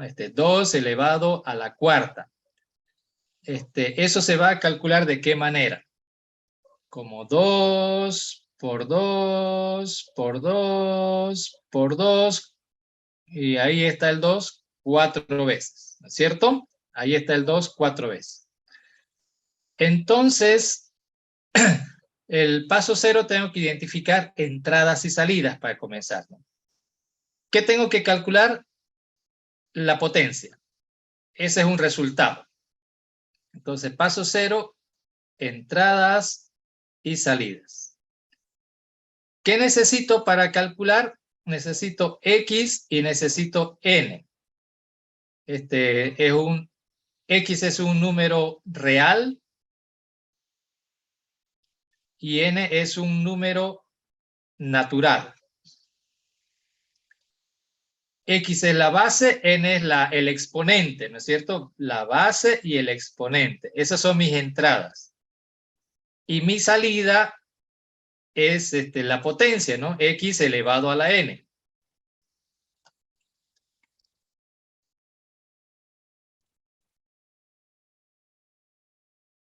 Y ese resultado, como X es la base, X por X por X va a ser un número real.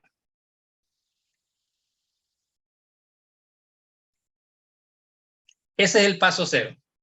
Ya con el paso 0, ya puedo empezar a escribir el algoritmo. Ya con el paso 0. Aquí a la derecha lo voy a ir haciendo. Fíjense, ya tengo el paso 0. ¿Qué necesito el paso 0? Para empezar, esto es una función. Ya tengo el resultado, entonces aquí debo ir escribiendo float. La función se va a llamar potencia. Y aquí vienen los parámetros de entrada. Float X. Y es un número real, el X, ¿no es cierto? Y N es un número natural, entonces aquí puede ser un número natural by N. ¿Listo? Como esta es una función, obviamente tengo que tener una variable del mismo tipo de la función, entonces float P, y al terminar el algoritmo tengo que retornar lo que calcule en la variable P. Si ustedes lo piensan, no importa si este algoritmo es recursivo o no es recursivo. Miren ahí, no dice que es recursivo. Eso lo van a escribir igualito si están haciendo esto iterativo o recursivo. Por eso se llama paso 0.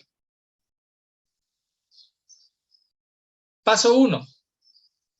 Tengo que identificar la variable de recursión. Entonces miro por acá. Mirando por acá. Tengo que hacer 2 por 2 por 2 4 veces. No va a procesar 4 datos.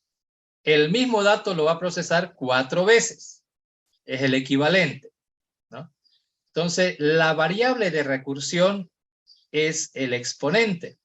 Es el que me dice cuántas veces tengo que multiplicar la base. O sea, hay una cantidad involucrada. Esa cantidad está dada por n. Entonces, en el paso 1,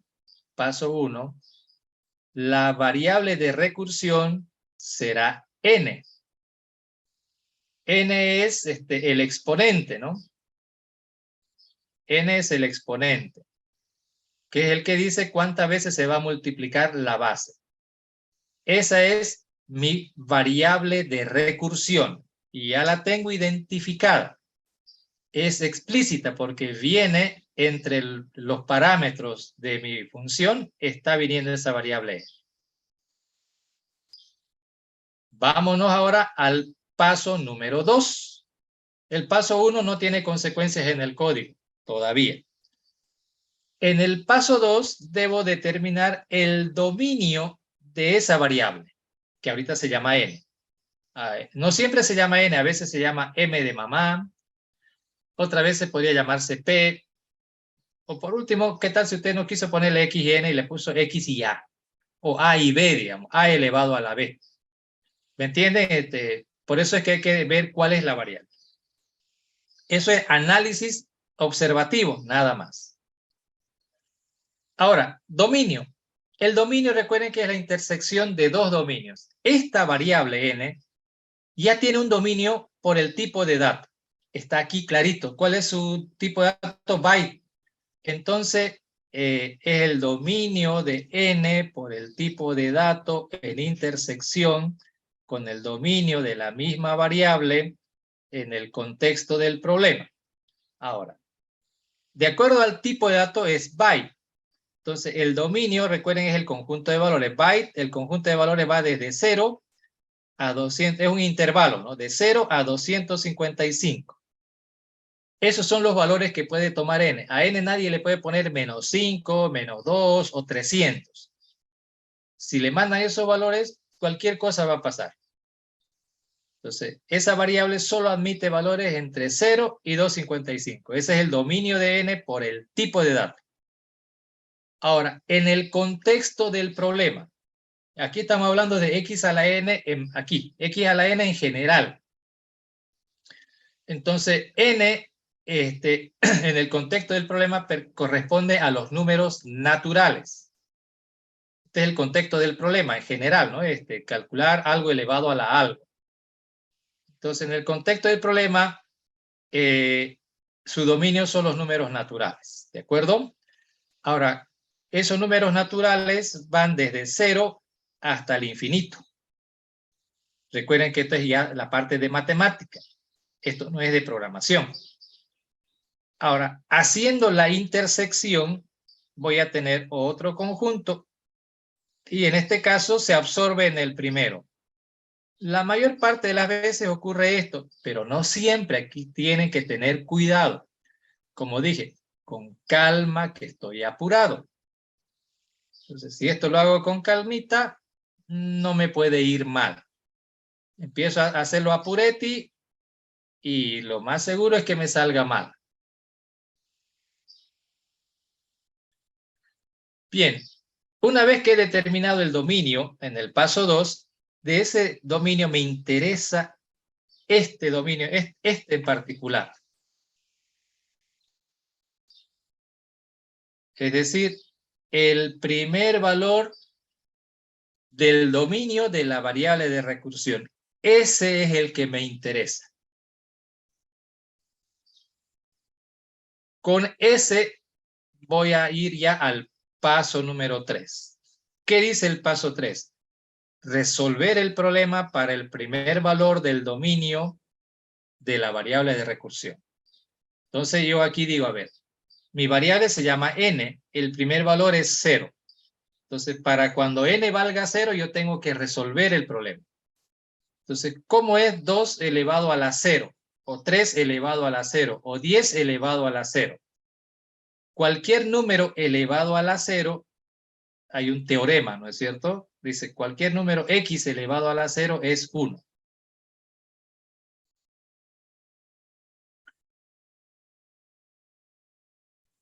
Este es el axioma de orden, así le decía, ¿no? En matemática discreta, el axioma de orden.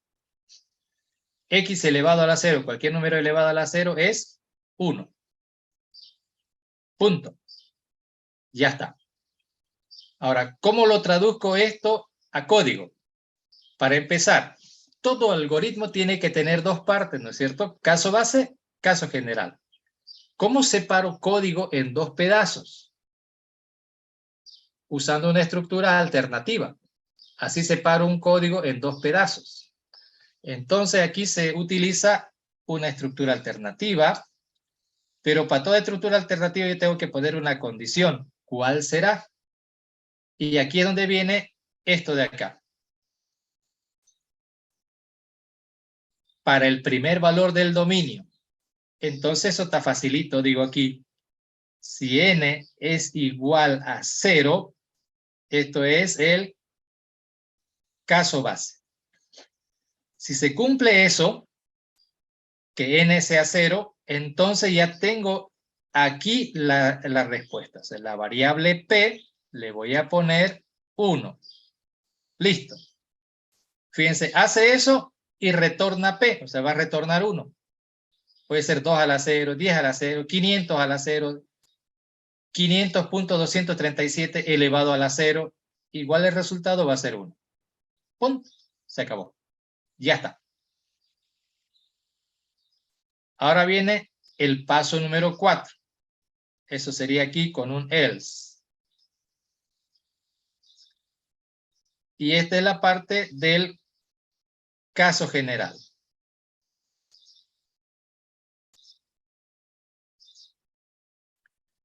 ¿Qué nos dice la teoría? Dice, suponga que ya hay una función que hace con uno menos. Suponga que ya hay una función que hace con uno menos. Para tenerlo claro, ¿cómo hago esa suposición? Voy a ponerme como ejemplo n igual a 5. Aquí se trabaja con la variable de recursión. Y voy a suponer x igual a 2, que eso es la más fácil. Entonces, quiero calcular 2 elevado a la 5, ¿no es cierto? Quiero calcular eso. ¿Cómo lo hago? Aplicando pi. Dice aquí, suponga que ya hay una función que hace lo mismo que quiere hacer, pero con uno menos. Ese 1 se refiere a la variable de recursión. Yo necesito calcular 2 a la 5. Entonces me voy a imaginar que ya existe un algoritmo que me calcula 2 a la 4. O sea, 1 menos. Aquí es 2 a la 5. 5 veces tiene que multiplicar el 2. Voy a imaginarme que ya multiplica 4 veces. El cómo lo hace no me interesa.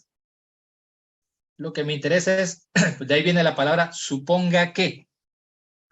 Si usted está empezando a querer, ¿y cómo será que lo hace? ¿Lo hará bien? ¿Lo hará mal? Le va a dar dolor de cabeza, compañero. La técnica dice, no piense mucho. Piense, pero no. Aquí es donde está lo raro. Donde tienen que pensar es en el paso 0, paso 1, paso 2, y se les ocurre que no quieren pensar ahí. Aquí es donde digo, no piensen mucho, y aquí es donde piensan harto, y pierden el tiempo en eso.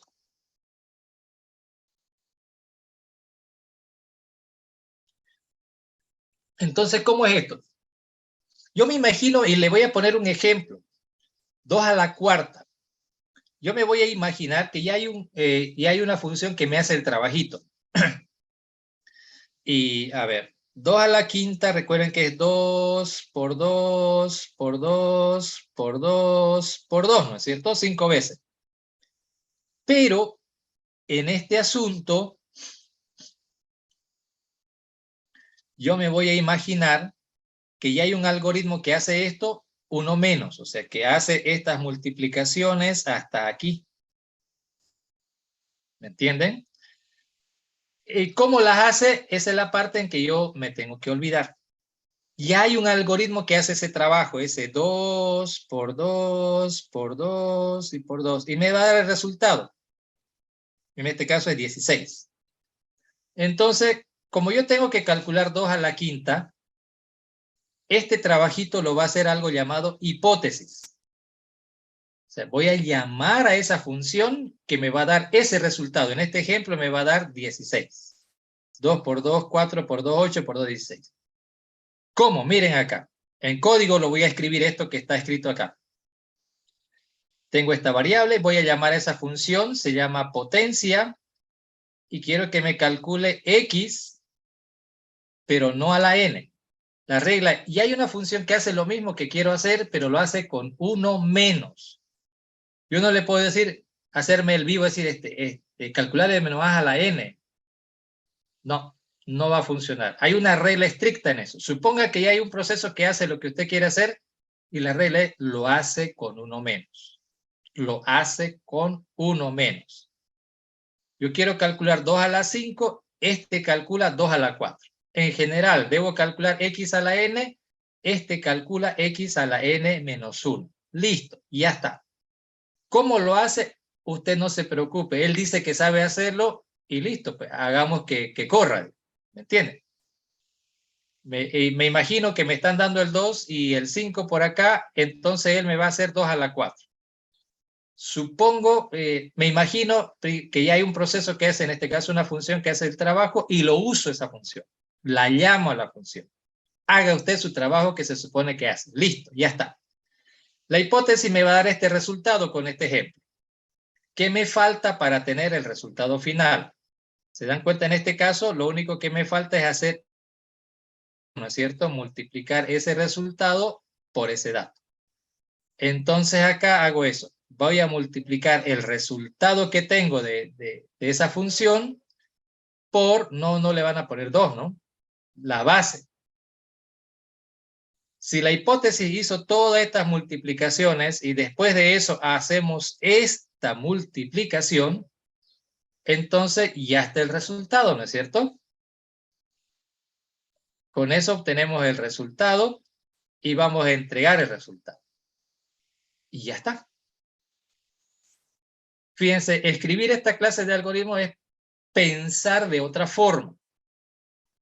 Y para eso está este procedimiento. Lo hago aquí en papel y esa idea la traduzco a código. Fíjense, estoy escribiendo en el código tal como estoy escribiendo en papel. Claro que en papel lo hago con un ejemplo. Y aquí ya lo hago en genérico. Ahora voy a probar este algoritmo. Ya lo probé aquí con 5. Lo voy a probar con 2 elevado a la 10. ¿De acuerdo? Entonces vean, aquí en X llega el 2 y en N llega 10, ¿no es cierto? Bien. ¿Qué hace el algoritmo? Verifica, ¿10 es igual a 0? Obviamente que no. Como no, se va a saltar al else. En el else, ¿qué hace? Va a llamar a la función que calcule 2 a la 9. Entonces, esa función me va a calcular 2 a la 9. 2 a la 9 es 512, ¿no es cierto? Todingo Mundo sabe eso, ¿verdad? 2 a la 9 es 512. Bien, aquí a mí no me interesa cómo lo hace. Él dice que lo hace, entonces lo hace. Como cuando uno va y compra una hamburguesa, ¿no? A la esquina. Quiere una hamburguesa con papa, sin papa, con ensalada, sin ensalada, uno lo define, ¿no? Pero usted no le está diciendo, a ver, ¿y cómo será que lo prepara? A ver, para empezar no va a ver cómo lo prepara la hamburguesa. Cómo la cocina sí, pero no cómo la prepara. Eso lo hace Fridosa, ¿no? Allá en su fábrica. Entonces, no, uno no va hasta la fábrica a ver cómo lo prepara. No, se supone que está bien. Uno asume, ¿no es cierto? Uno dice, pucha, ¿de dónde? Ah, de eso. Ah, bueno, es una empresa que se dedica a hacer eso y se supone que lo hace bien. Entonces llamamos a Fridosa, nos da la hamburguesita y ahora nos toca a nosotros hacer la última parte, ponerlo en el sartén. Y después del sartén al pan. Y ya está listo, ¿no es cierto? Entonces, no es que va a ir hasta Sofía a ir a la fábrica, ir a donde hacen la hamburguesa. Si va pensando por ahí, vaya, ¿y dónde vino la carne? Después se va a ir al matadero para ver cómo matan a la vaca. Después del matadero se va a querer ir a la granja, no es la granja, ¿no? Se va a ir a donde están criando las vacas. Después o sea, no va a terminar nunca, compañero, si quiere averiguar cómo se hace cada cosa. Por eso se dice hipótesis. Suponga que hay una función que hace lo mismo. Y cuando se dice que hace lo mismo, tiene los mismos parámetros. ¿Qué quiero hacer? Calcular la potencia. ¿Qué me estoy imaginando? Que hay una función que calcula potencia. ¿Me entienden? Que hace lo mismo que quiero hacer. Solo que lo hace con uno menos, nada más. Entonces, por eso es que yo no le puedo decir hágalo x a la n, no. 1 menos. N menos 1. Si a mí me dan 10, él hace 9. Por eso el ejemplo, yo quiero 2 a la 10. La hipótesis me va a devolver 512 porque eso es 2 a la 9. ¿Cómo lo calcula? No estoy aquí para preguntarme eso. Es hipótesis. Y hay eso que lo hace, entonces lo ocupo. Y listo, ya está. Ya me calculó. Ahora, ese 512 se va a multiplicar por ¿cuánto? Por 2. Y eso me va a dar 1024. Y va a retornar 1024. ¿Está correcto? Todos sabemos que 2 a la 10 es 1024. Y ahí está el resultado. Estoy demostrando el resultado por PIC también, ¿no? Usando PIC. He construido el algoritmo usando el principio de inducción y he demostrado que el algoritmo corre usando el principio de inducción. ¿Ok? Esos son los 5 pasos a seguir y hay que seguirlos. Y si lo siguen, lo más probable es que salga bien. ¿Ok? Aquí falta una partecita en la función potencia que es la precondición. No la he puesto aquí, por ahora, digamos, ¿no? Pero porque esa la ponen igual si es recursivo o no. Pero por ahora lo dejaremos acá. ¿Listo? Bien, ya hemos visto cuál es el procedimiento y hemos visto ahora un ejemplo de cómo se aplica el procedimiento para escribir un algoritmo recursivo. Entonces, eso es toda la base teórica. De aquí en adelante solo hay que seguir el procedimiento y empezar a hacer ejercicio, ejercicio, ejercicio. Tenemos 5 semanas para hacer puro ejercicio de programación con solo esa técnica. Dicho eso, a partir de hoy, hasta que terminemos este tema, para ustedes no existe while, no existe for, no existe repeat. ¿Me entienden? Así va a ser más fácil la cosa. Borren de su memoria el while, el for, el repeat. No existe para ustedes esa estructura de control repetitiva. No hay. Ahora, desde ahí, ¿cómo resuelven? ¿No es cierto? Es con esta técnica nada más. Esta parte también está, creo, ¿no? En la lección. No está en la diapositiva, pero está en la lección. Y de hecho, este es el resultado, ¿no? Esto mismo, n igual a 0, P1, else y esto de acá. Ah, no, este es otro. Esta es otra solución.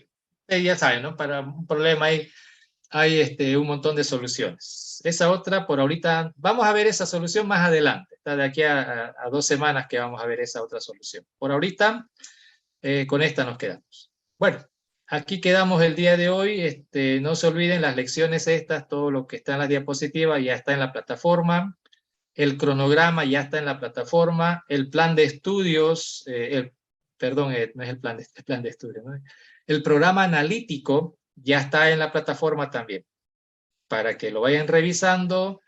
Y el programa, ese es el plan de estudios, el cronograma, ahí cada día de clases, qué lecciones vamos a avanzar, eso también está ahí en el cronograma para por si se falta, ya sabe qué debería buscar. El resto, lo que no está en la plataforma son los ejercicios que vamos a ir resolviendo, los que vamos a ir haciendo el martes en el aula y los jueves en el laboratorio.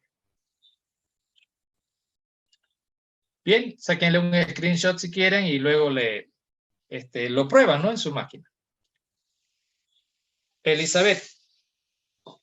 El caso número 0 declaró X como número real. Entonces, esta funciona para números negativos o números con decimales.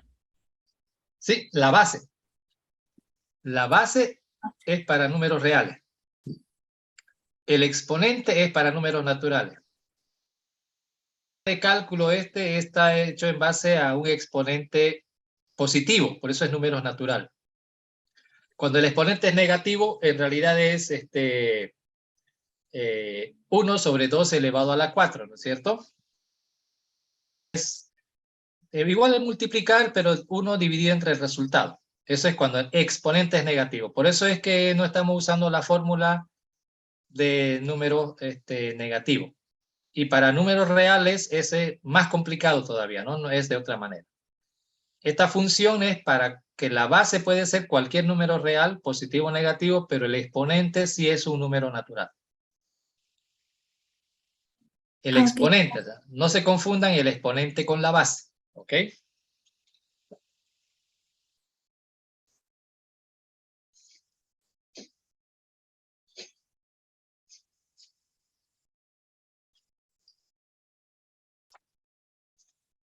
Perfecto, bueno, quedamos aquí entonces, jóvenes, nos vemos el día martes todavía.